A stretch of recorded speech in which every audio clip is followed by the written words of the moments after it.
Weather warnings. You know them, you love them. Maybe I'm not your mom. When severe weather's around, you usually get an alert on your phone telling you about it. The one that most are familiar with is the tornado warning, telling you that a tornado may be on the ground and that you should seek shelter immediately. But one of the last things you want to see pop up on your phone is that a tornado emergency has been issued. A tornado emergency means that there is a violent tornado on the ground, where if you aren't in a secure shelter, loss of life is very likely. There have been roughly 316 tornado emergencies issued since the term was introduced. However, in the rarest of rare cases, these emergencies end up being false alarms. The most interesting case of this happening occurred in 2022, a topic that I made a full video on, and, it sucked! About 4 years ago, I made a video titled The Tornado Emergency That Had No Tornado, How It Happened. It's a video that I think is honestly up there as one of my worst videos I've ever made. For those unaware, or who didn't watch that video, the video covered the events of April 15th, 2022, where 3 tornado emergencies were issued for a storm in northern Arkansas that never ended up producing a tornado. Despite the fact that I have gone on about how I don't like that video, it's kind of become an ongoing joke to bring it up when questionable tornado emergencies have been issued. But there's one small thing about that video that I didn't really mention. This single incident wasn't the only time this has happened. As of late July 2026, there have been about 16 separate instances where tornado emergencies were issued for storms that didn't have a tornado. And if we're gonna count tornadoes that were rated F or EF0 through 1, we got an additional 50-ish to add to that list. Now, I'm not going to cover every single one of those non-significant tornadoes, as part of them were issued for a supercell that had a history of producing strong to violent tornadoes, but I'll talk about one of them. I'll give a little synopsis for each one, when and for whom the tornado emergencies were issued for, the storms that caused them, and whether they were warranted or not in retrospect. In retrospect, barely any of them were. Welcome to Nature's Fury.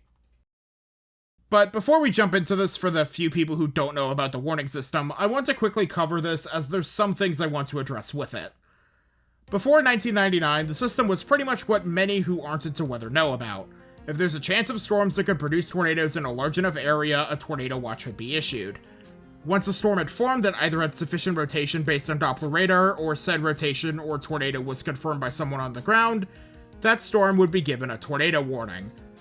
These would be issued for entire counties until 2007, where it'd be changed to be based on where the storm was heading.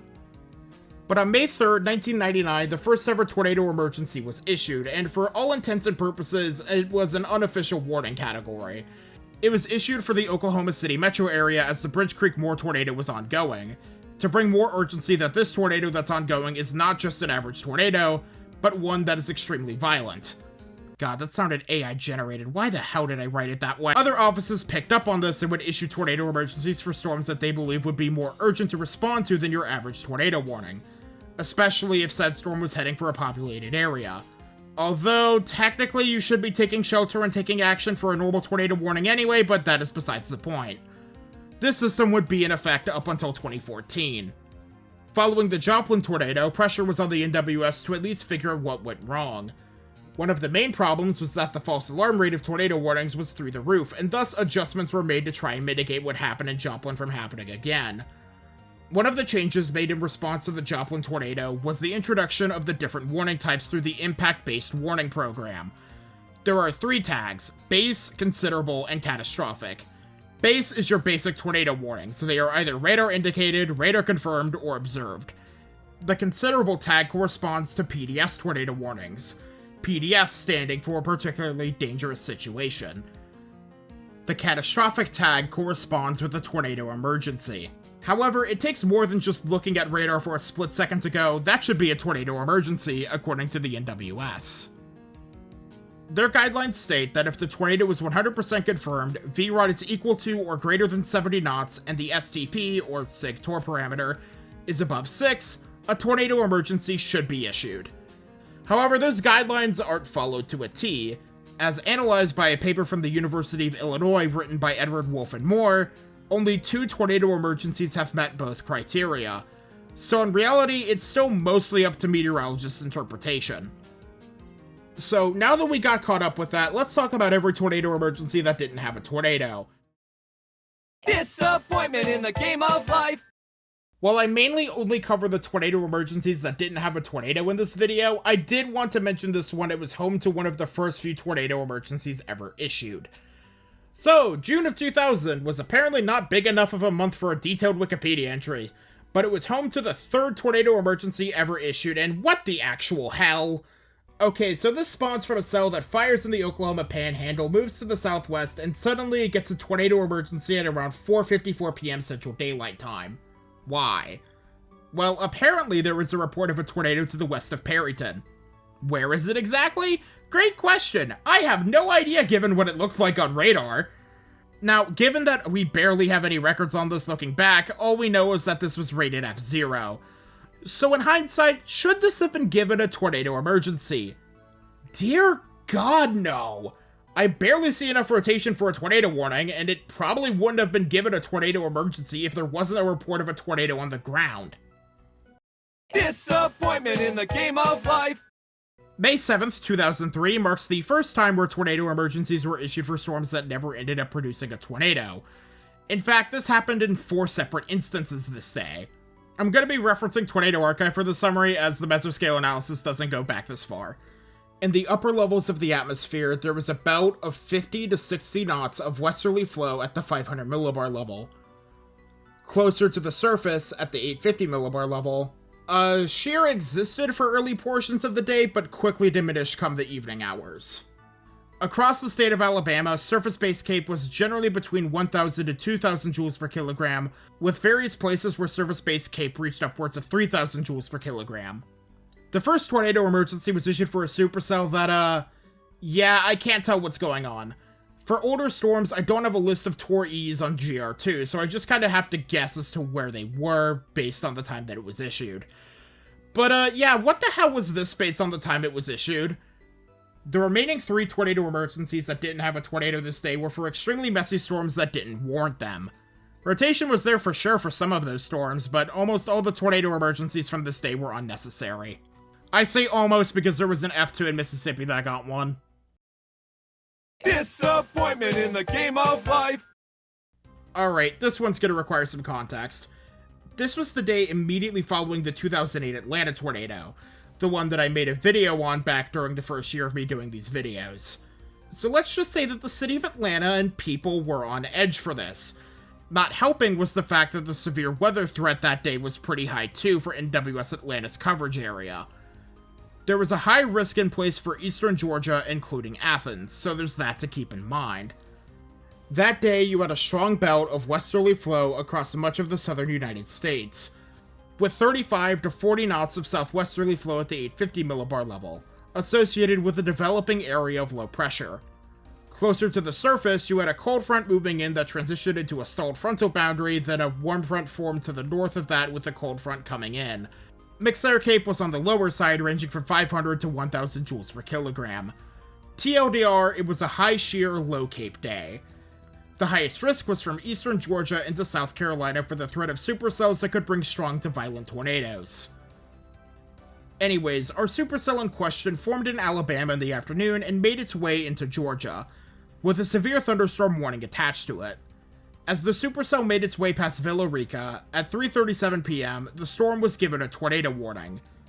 And just a little under 20 minutes later, while it was located near Six Flags over Georgia, a tornado emergency was issued for the Atlanta Metro. Okay, but how would this lead to a tornado emergency? I mean in terms of radar presentation anyway. Well, this is where we get to talk about WSB-TV. They went on TV, and I can't show it, but basically they saw what they thought was a large wall cloud or a tornado, but it ended up being a scud. So what ended up happening, most likely anyway, keyword is most likely, we still technically don't know why the Tory was triggered here, most likely based on that scud, and because 1, this was in the most populous area in the state of Georgia, and 2, there was a tornado the day prior in the same general area, a tornado emergency was pulled for this thunderstorm. Now, as it turns out, there wasn't a tornado at all. Should a tornado emergency have been issued here? I don't think it takes an expert to look at the WSB-TV footage and go, that's not a tornado. Despite the fact that they still claim that it's a tornado on their YouTube channel, are you serious? But I also believe, just because of what happened the night prior, there was a serious concern that it could ramp up again and they just pulled the trigger just to be safe. Either way, looking back, this was probably not warranted. But I understand as to why it was pulled anyway. Especially as it got closer to Atlanta, it did seem that the radar couplet was starting to get more intense, only to collapse over the city itself.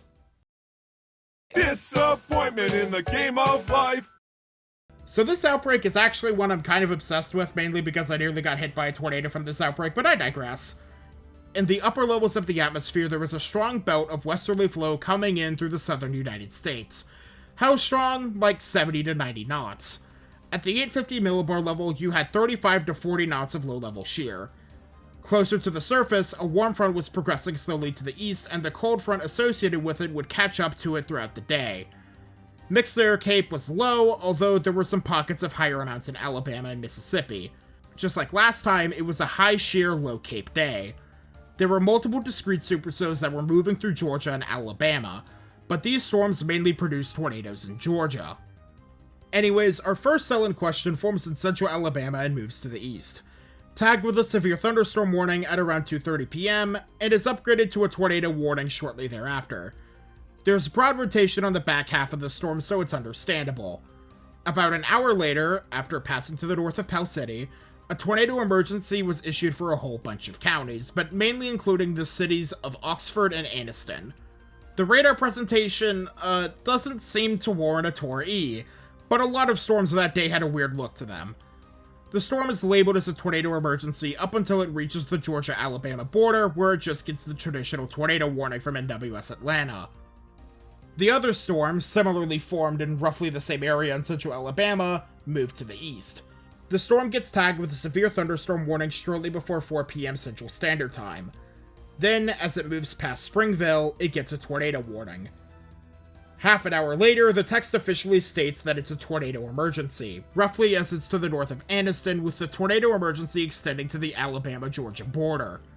Neither of these storms ended up producing a tornado while their tornado emergencies were ongoing. A lot of storms had a similar look to these, even the ones that did end up producing tornadoes. But a tornado emergency? Yeah, this just doesn't add up here. Disappointment in the game of life. At the 500 millibar level, you have a distinct shortwave trough progressing through the southeastern US, providing 40 to 60 knots of southwesterly flow. Low-level shear at the 850 millibar level was between 25 to 35 knots. I put in my script I think I may be blind, so I easily could be wrong here. And mixed layer CAPE didn't really exist, so yeah. Effective shear during the time the storm was ongoing was fine, but what about the storm itself? Also, no frontal boundaries nearby for this one, so yeah, keep that in mind. The storm fired off in the better environment on the southern line of storms near the Mississippi-Tennessee border and progressed to the northeast. Nothing, then bam, tornado emergency for Columbia, Tennessee at around 7:34 p.m. Central Daylight Time. For a piss-poor excuse of a velocity couplet and whatever storm presentation it has. But yeah, Tor E wasn't needed here, I think that's obvious. Oh, you think I'm joking? April 27th, 2011. What do I say that hasn't been said before? Given it was the second ever super outbreak, the National Weather Service was tested to the utmost ability. Hence why I'm going to say that I would be very careful in criticizing them for these two Tories. The first of these was for a cell that developed in central Alabama before 3 p.m. Central Daylight Time, and moved to the northeast. The cell began to rapidly develop, and while it was maturing, a tornado emergency was issued for portions of Madison and Marshall counties. The other tornado emergency that is listed was from a cell right to the south of the Hackleburg-Phil-Campbell supercell. And it also turns out that the radar was taken offline shortly after the first tornado emergency for this cell was made. Yeah, they pretty much didn't have much to go off of here. In the case of the first tornado emergency, it was a bit preemptive. And the second one was just poor timing given what happened to the radar. But again, given this was April 27th, 2011, I'm going to give NWS Huntsville the most slack possible here. Nearly everything that could fire did, and everything that could produce tornadoes pretty much did.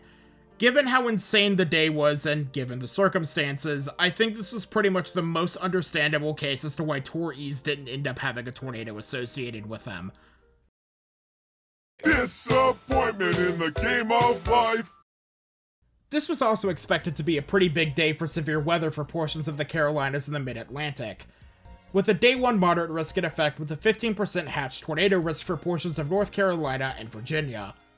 A strong trough was ejecting to the northeast, providing 90 to 110 knots of mid-upper level flow at the 500 millibar level, with 50 to 70 knots of south-southwesterly flow at the 850 millibar level as reanalyzed on Tornado Archive. At the surface, a developing surface cyclone was moving to the northeast, with an associated warm front lifting to the north and the cold front attached to it moving eastward with the occluded front. Instability was low, with pockets of 1,000 joules per kilogram of mixed layer CAPE in portions of North Carolina. Our cell of interest formed near Marion Lake in South Carolina and proceeded to move to the north-northeast. As the cell progressed to the northeast, it was given a severe thunderstorm warning, and then a tornado warning at around 3:43 p.m. Eastern Standard Time, and it continued to be warned as it moved to the northeast. As the storm passed to the south of Fayetteville, North Carolina, a tornado emergency was issued for portions of Cumberland, Harnett, and Sampson counties. Looking at it on radar, it didn't really have a sign of a debris ball that was related to the velocity couplet, which looks like side lobe contamination. Looking at another radar, the one in Durham and Raleigh, you can clearly see the side lobe contamination, and while there is lower values on the CC, that's just clear air contamination. The tornado emergency was discontinued by 5 p.m. Eastern Standard Time.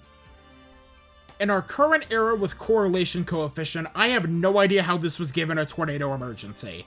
There wasn't a credible CC drop on the Wilmington radar, and the signature on the Raleigh radar was caused by clear air contamination. The velocity couplet, while looking convincing at first, did seem to be a case of side lobe contamination, especially when you look at it on the Raleigh radar. Overall, this didn't warrant a tornado emergency in retrospect. Disappointment in the game of life. I already covered this back in my Tory that had no tornado video, and I technically covered it in the intro, but I briefly want to recap it here for those who didn't see it. Plus, I said in the title that I'm covering every Tory that didn't have a tornado, so it'd be weird to leave it off of the list. At the 500 millibar level, you had a bout of 40 to 50 knots of westerly flow in southern Missouri and northern Arkansas. Instability overall was low in the area, with the bulk of the instability being further south in our area of interest. Although the Mesoanalysis Archive may not be fully representative of the environment looking back. At the surface, you had this very long warm front that was in the area. Close to the warm front is where our storms would be firing. TLDR, this was a day for big hail, not really for tornadoes. Around 5 p.m., a broad line of thunderstorms formed in southern Missouri and extended into northern Arkansas, with the southern cell becoming more dominant. By 6:50 p.m. Central Daylight Time, the cell was given a tornado warning. At 7:18 p.m., the tornado warning was upgraded to a PDS tornado warning based on comments from Cherokee Village Emergency Management. Then, at 7:35 p.m., a tornado emergency was issued, with a damage report from a few minutes prior stating that there was a wedge tornado on the ground. The tornado emergency was extended at 7:45 into Imboden, Black Rock, and Walnut Ridge, and continued to be extended through Jonesboro itself. The tornado warnings were labeled as radar indicated after 8:30 p.m. Now, as to why this story happened, we know more about this than the other incidents. The storm was in a radar dead zone for most of its life. The hail core of the storm was interfering with potential CC drop signatures that meteorologists were looking for. It was at night, so it was difficult to see it, if it was even there. And a combination of damage reports that, while true, were due to the absurdly large hail from the storm, and a spoof spotter report claiming that there was a wedge tornado on the ground. Since then, there's been alleged improvements behind the scenes to prevent what happened on April 15th, 2022 from happening again. If you want to know more about this, and if you hate yourself because I don't like the video looking back, you can watch the video I made on it back in 2022, which I have linked in the description. But a little over 2 years later, we would end up getting another tornado emergency that didn't have a tornado. Disappointment in the game of life. In the upper levels of the atmosphere, there was 30 to 40 knots of westerly flow in northeastern Texas at the 500 millibar level. Winds at the 850 millibar level started out fine, but ended up being weak. But mixed layer CAPE was high, ranging from 3,000 to 4,000 joules per kilogram. So there was a ton of instability without much in terms of shear. The storm that would soon be responsible for the tornado emergency would form from a group of showers in northeastern Texas at around 4:30 p.m. Central Daylight Time. The storm would continue to develop as it moved slowly to the east towards the town of New Boston, and a severe thunderstorm warning was issued at around 6 p.m. Central Daylight Time. A broad velocity couplet started to tighten on the back end of the storm. However, its presentation outside of that couplet was not much to write home about. A tornado warning was issued at around 7 p.m. and it continued to get stronger. Between 7:05 and 7:09, there was a tornado on the ground with a storm actually, an EF1 that produced minor damage. But at 7:15 p.m., after the tornado had lifted, a tornado emergency was issued for New Boston, and there were signs of a strong velocity couplet somewhere within this storm. If there was a tornado, it would be hard to see because it was rain-wrapped to hell and back. Now, despite being in a rural area, there would be a sign that it was on the ground based on CC. I mean, this was generally in the area of I-30, and this is the part of Texas where there are trees everywhere. So imagine if there just wasn't anything on CC here and a Tory was issued anyway. Oh, wait. Yeah, there was nothing on CC and there was no real indication that a violent tornado was on the ground despite a decent velocity couplet. A PDS tornado warning was issued following as the velocity couplet lagged behind at around 7:30 p.m. The tornado emergency got cancelled shortly thereafter, and the storm continued to move to the east while still remaining well-defined as a storm, but not when it came to tornado potential as its velocity couplet remained weak before dissipating in its entirety. This was not warranted at all. A PDS tornado warning based on its velocity couplet? Okay, I get that. Looking at it at first glance, it just looks like a heavily rain-wrapped tornado. But the complete and total lack of anything on CC makes the decision to go straight to Tor E completely nonsensical. In hindsight, this was really just a blunder on NWS Shreveport's hand. But on the other hand, imagine a tornado emergency being issued for some of the most obvious side lobe contamination known on planet Earth thanks in part to someone from local emergency management who doesn't know what a tornado looks like. What do you mean it happened this year?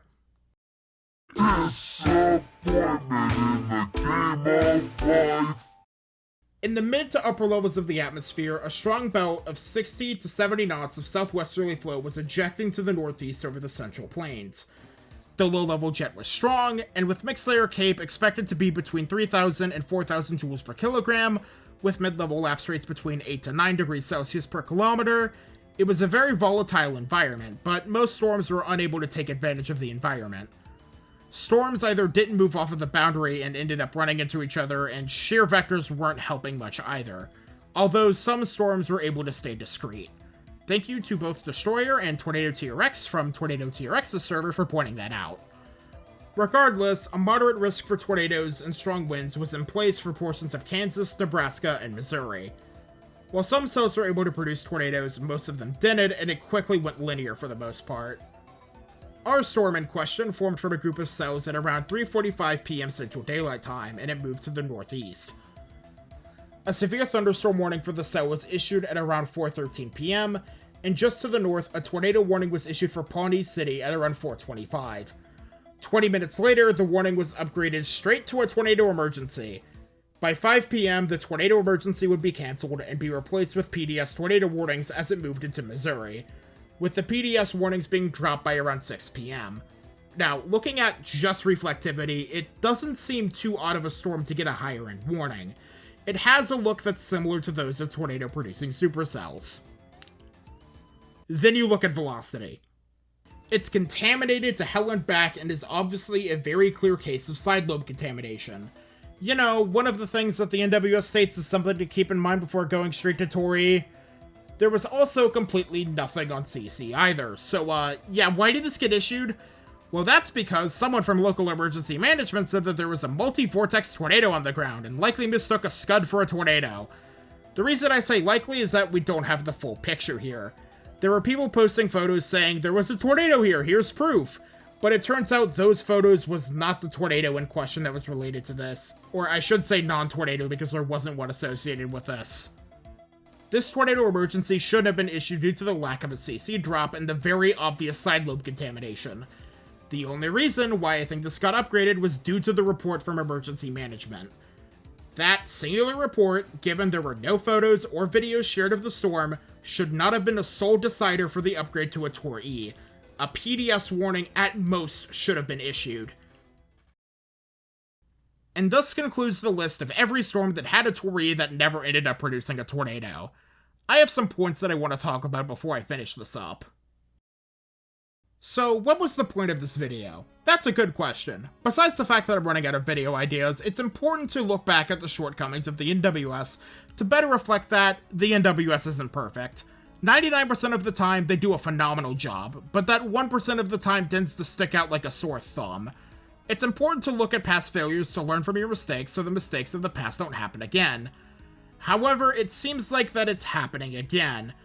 But to be fair here, out of the roughly 316 tornado emergencies, about 5% of those ended up being false alarms, which for something called a tornado emergency is higher than I thought it would be. I was expecting it to be something like 1 to 2%. Now, let's take a bit further into the numbers real quick, since I know someone is going to ask how much of that 5% is fueled by the false alarm Tories pre-2014. There were more tornado emergencies issued before 2014 than there were after. Since the term was formally introduced as a warning category in 2014, there have been roughly 140 tornado emergencies based on my counting. And of those, 6 were false alarms. That translates to a false alarm rate of 4.28%. However, if you were to consolidate the 3 Tories from April 15th, 2022 into one, so 4 Tories instead of 6, the percentage shrinks down to 2.86%, which is roughly what I was expecting. But since I'm bending the rules a bit, take that with a grain of salt. Now, if we take the sum of tornado emergencies, which is 316, subtract 140 from it, divide the 10 remaining Tor E's that had no tornado by 176, the false alarm rate pre-2014 was 5.68%. A 1.5 point difference, roughly. It's really like 1.4.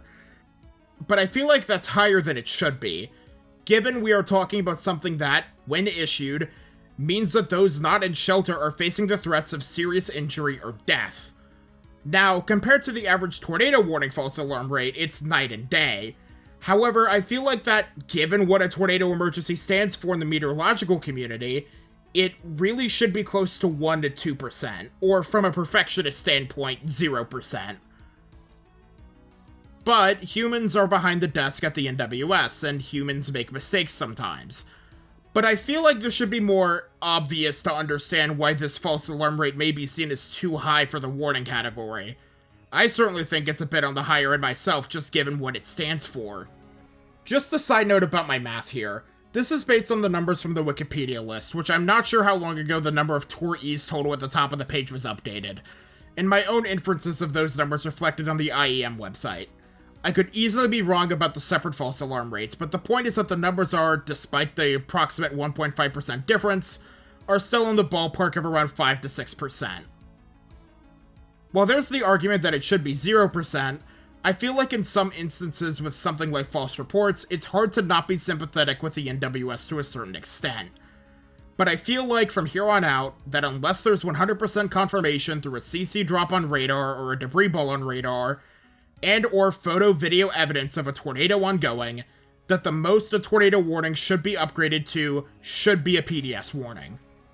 As to whether we need to be issuing them less frequently, that's another question for another day, and Matthew Capucci already did a video on that, so go watch that if you haven't. I'll link to that in the description. Now, there's the other discussion as to storms that deserved a Tor E that didn't end up getting one. It's hard to put into words my thoughts on most of these cases, since they boil down to, it's easier to make those calls after you know the answer to what happened, and I'm seriously doubtful that a tornado emergency would have significantly lowered the death toll from an event. There's an entire video to be made about how effective tornado emergencies are in the long run. Sure, they probably are, but the question I want to pose is how effective are they in comparison to other warning types? But hey, that's a topic for another video. If there's anything to take away from this video, it's this. The NWS is not perfect, and constructive criticism is always welcomed. Just don't go berserk and start making threats to them. And maybe the real lesson from this is that the true tornado emergencies that had no tornadoes were the friends we made along the way.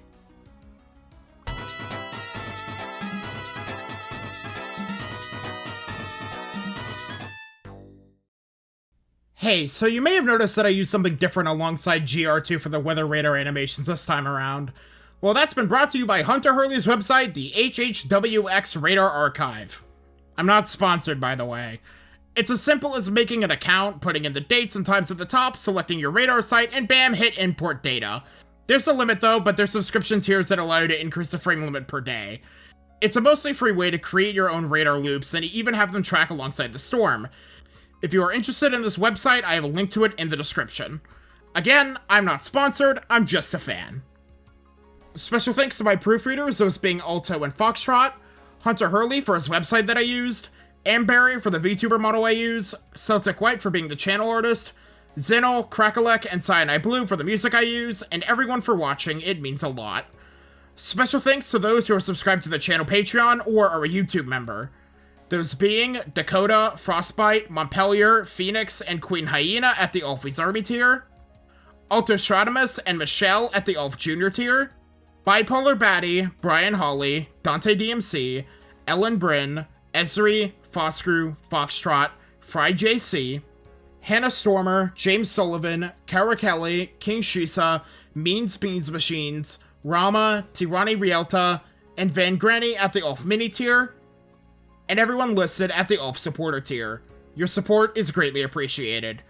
If you wish to support me financially and get access to some behind-the-scenes stuff, including stock footage, interviews, and more, consider becoming a patron or becoming a YouTube member. Although more perks will be for those on the Patreon. Anyways, that's all I got. If you like the video, consider subscribing to the channel, giving the video a like, commenting your thoughts, sharing it around, hyping the video, all that jazz. Also consider following me on Twitter and Twitch, I stream frequently, and even joining my Discord server. All of that is in the description. That being said, I'm Alferia, you all stay safe, and I'll see you all soon.